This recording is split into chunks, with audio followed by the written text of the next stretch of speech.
All right, looking at these choices, we know we're going to have to think about punctuation. And I see some weird punctuation marks, right? B has a semicolon, C has a colon, another semicolon in D. We clearly have commas coming and going. So we might start to think about the rules for those advanced punctuation marks. And the most common rule that comes to mind with a semicolon, at least, is that we need to have a complete sentence beforehand and a complete sentence after.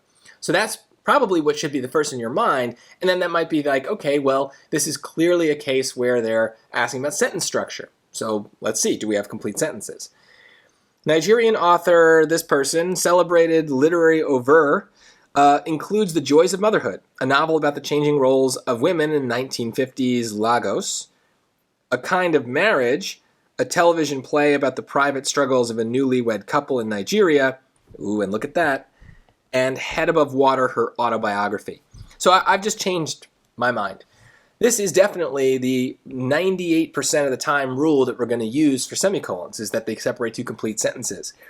But every once in a while, we use them for weird lists. And that's what we've got here. We've got a list. And hopefully that's obvious, right? We have three things. What are the three things?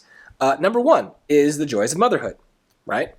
And what is it? It's a novel about the changing roles of women in the 1950s Lagos. Okay. A Kind of Marriage is part number two, right? These are three books. These are the three books that this person wrote. And the final one is Head Above Water. So we want to make sure that we are separating this list so that those are the three pieces. Now, the reason that we're going to use a semicolon to do that instead of a comma is that each part of the list also contains a comma. That's most obvious with part three here, where we clearly start with a semicolon. Then we have the and, like we normally expect for the last member of a list, and we have the title of the book, and this comma is letting us add on this extra information.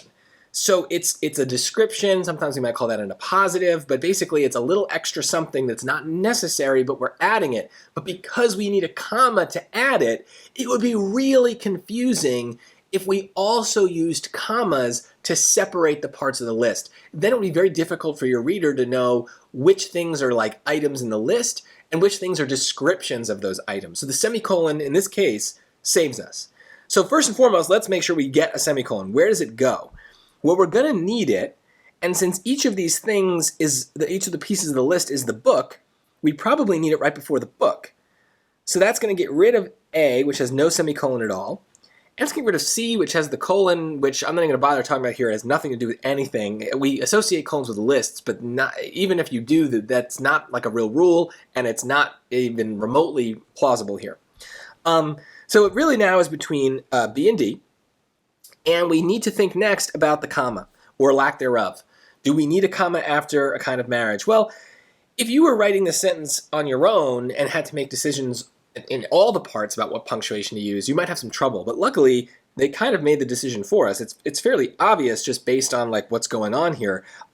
We have a comma after the first title when we then describe what it is, a novel about the changing roles of women in 1950s Lagos. We also have a comma after the second title. It's describing that it's her autobiography. So it makes sense for us to have a comma after the third title, right? So this is just a symmetry issue at this point, so might as well just go with it. Don't overthink it. Like, yeah, that's exactly what we need to do.